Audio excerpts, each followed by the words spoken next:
Hello, I'm back. I just had to watch this video again and find out. Sorry, putting you back there. Sorry, I had to find out how much I was at. So this was 5.5. You knew that, right? You were just watching, thinking, well, we know what it is. So now we have a part 2. Okay, so I'm not going to talk until I get this done. That's 5.5. 6.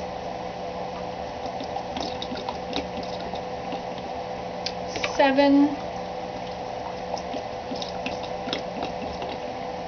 8.5. Okay, that's what I want. Guess you want to watch this now, right? 8.5 cups of oil. Now, I just made soap in this container. One thing about making soap is that once one molecule has combined with the lye has all these little dots, everything, right? Molecule of lye and a molecule of fat. And once they have joined together and become a new molecule, once one has happened, then they start to all happen. So because I've got some of the stuff I've just made 2 batches. So because it's still in the bottom, it's going to help it to turn to soap more quickly, to saponify. Okay, so we have 8.5 cups of this. Where's my lid for my container? Well, whatever. Okay, so now I need my lard, or my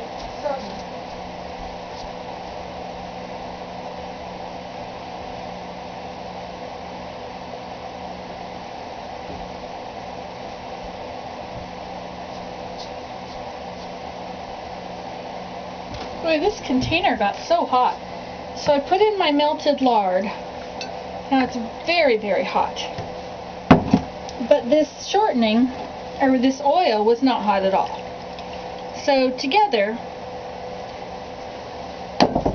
they make a medium, right? So now I'll start mixing this together. Okay, it's not too, it's kind of cool actually. Yeah, it's just lukewarm or a little less. So now I will add this and a pencil-sized amount.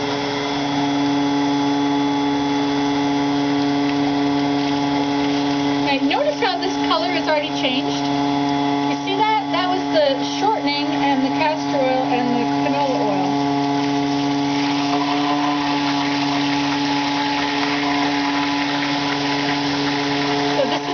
Water I'm adding.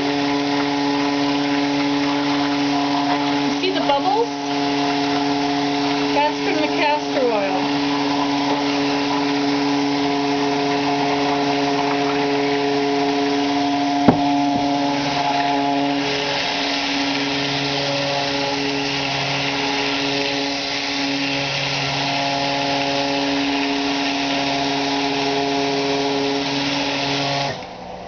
See how it's thickening up already?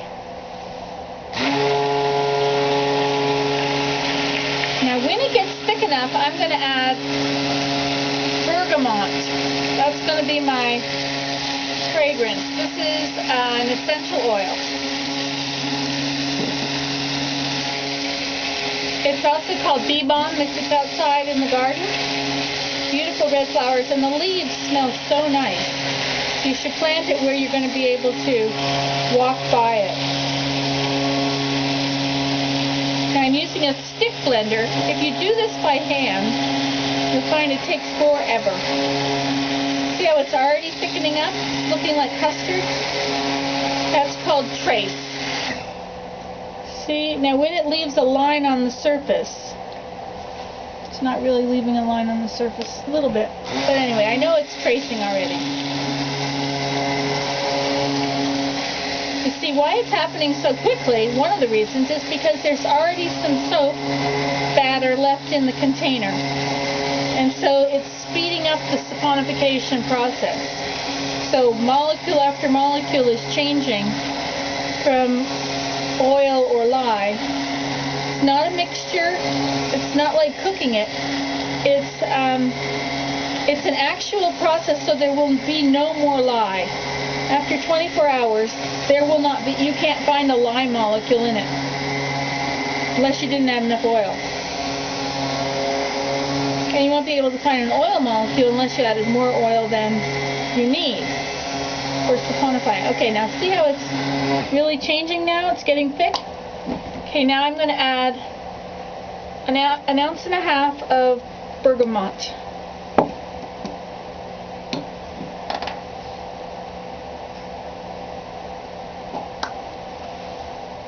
It's very strong. Okay, so it's a 3-ounce container, so I'll add half of it.